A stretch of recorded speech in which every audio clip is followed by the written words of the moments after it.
You're not going to change anybody else till you change you. Everything really does begin with you. I found a lot of people pretty much that way.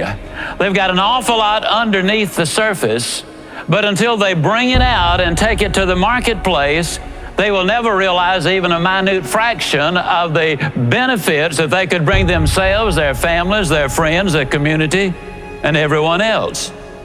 When you know within yourself that there's something you want to do, and I believe that all of us were born with a purpose, that all of us have some goodness within us, and that goodness gives us a responsibility to manifest our greatness. Not only is it possible for you to have your dream, but it's necessary that you go for what is yours in the universe.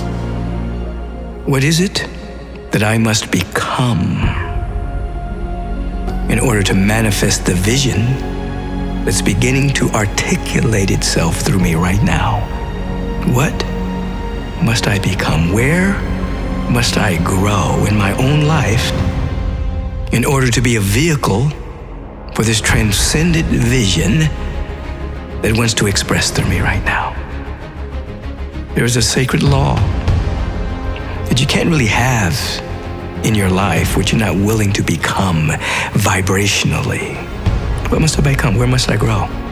Some people need to grow in becoming more loving or more self-loving. Where must I grow? Who do you need to become to start the business? To move into the new location? To start traveling? To make new friends? To take up new hobbies and new investments and endeavors? To impact? Who are you going to have to become to build that philanthropic portfolio? To serve in areas you've never served? To see and to sow in places you've never been? Your destiny is linked to your identity. Your perseverance is not even about you. The future, the next generation, legacy, destiny is attached to this. It is only then that you will be able to manifest and become who you were destined to be. The hardest part of making millions of dollars and being successful in business is becoming the person who is able to do the thing. That's the hardest part. Hardest part's not doing things that'll make you $1 million. That's not the hardest part. The hardest part is you becoming the person who has enough intestinal fortitude and grit to go down into the laboratory, the cave, the drawing board, whatever you want to call it, and obsess over this problem long enough to find an elegant, effortless, effective solution. That's the part. Because most people don't have enough intestinal fortitude, they don't have enough stick-to-itiveness, they don't have enough grit to last through the learning curve to become the person who can do the thing that makes them deserve to have the stuff. Yeah, even if you take a tree growing in a garden, you plant the seed in the ground. In order for the seed to become a tree, the first thing it must do is exactly the same as the first thing we must do when we're getting ready to go through our transformation. What is that? It must be willing to cease to be a seed. Unless I'm willing to cease being what I've always been, I can never become whatever I can't have the potential to become. If I were to give people one single tool that would help them improve their lives, I would invite them to embrace the awareness and to use as a tool their consciousness that your life is not about you. It's about everyone else whose life you touch and the way in which you touch it. Everything that you hope to manifest in your life and searching for all the good things in life come to you automatically, almost without trying. That's all you'll need to transform your experience of who you are and to touch everyone else in life in a way that will allow them to begin to experience who they are. I came to realize that it's not about me. The experience is yours, but the experience that people take from the content, you will never own. I will never know how much what I do affects people or doesn't. I'm not responsible for what happens with what is created once it's out in the world. The reason I was there was not to have a personal experience. The reason I was there was to make a film that could potentially shed light on an issue or teach something to people, because I was so busy worrying about being Mr. program maker and making this film that was perfect in my mind's eye. Whereas in reality, the conversation that was being had never been had before. And as a result, it actively changed lives of people watching. It literally changed the lives of people that messaged me. It wasn't about me.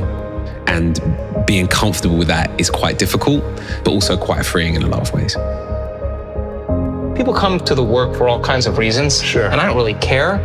But by the time they start doing the work, all they really want to do is give. Because when you feel so amazing and feel so great about yourself that you no longer want anything, the first thing you want to do is give. And it's just a practice. And as you do that and you start seeing all the fun things happening, it's not like, oh, I got to go create my life today. You're like, I got to go. Because I don't want the magic to stop. So I just do it because I love the crazy, magical, wonderful things that happen that I would just never anticipate in my life. And so people are catching on to it, and they start coming for one reason. They want money or they want health, but it's not about your money. It's not about your health. It's not about your new relationship. It's not even about the mystical moment. It's about who you become in the process, because overcoming all those limitations to become somebody else, nobody can take that away from you. Your matters are the peace of the world. You are beyond yourself. You're greater than yourself. If you're tired of waking up unmotivated, it is time you download the Mindset Daily Motivation app and start your day with new motivational alarms. Let's go! Who you are today is just a point of reference. Don't you ever confuse your potential with who you are right now. Let me tell you something. You need to get to where you're supposed to be. I remember at our high school, the bell would ring and the principal would come into the hallway. He would yell and say, hey, where are you supposed to be, son? So can I ask you a question? Where are you supposed to be? Based on your dreams, based on your goals, based on your vision, where are you supposed to be? That night changed my life. My father reminded me of where I was supposed to be. And all of a sudden, I had to become somebody different in order to get to where I'm supposed to be. Your next level requires you to transform. I need you to be honest with yourself and ask yourself, E.T., where am I? What do I know and what don't I know? And how much more do I need to know to get to where I am? What abilities do I have? What abilities don't I have? What skills don't I have? If I don't acquire those skills, it's going to allow me to be stuck where I am. What skills don't I have? What skills do I still need to get? What information do I have? What information don't I have? And what information do I need to get to where I'm trying to go? If you've decided I can't because I was unlucky, my mom this, my dad this, my country this, my gender that, my income level this, well, then it's over. Doesn't matter what I think, you think, anyone else thinks, it's over. I just refuse to talk to another human being and believe that to be true because there's been billions of examples of the alternative. There's a reason that people that were deeply alcoholic have been able to be sober the rest of their lives after going through a process. There's a reason that therapy is profound. There's a reason that meditation is profound. There's a reason that exercise is profound. To me, there's something I believe in. If one person that lived that cliche life has gone on to be an incredibly productive person, it now means it's capable and true. Yeah. And understand anything you can see on the screen of your mind, you can manifest in your material world.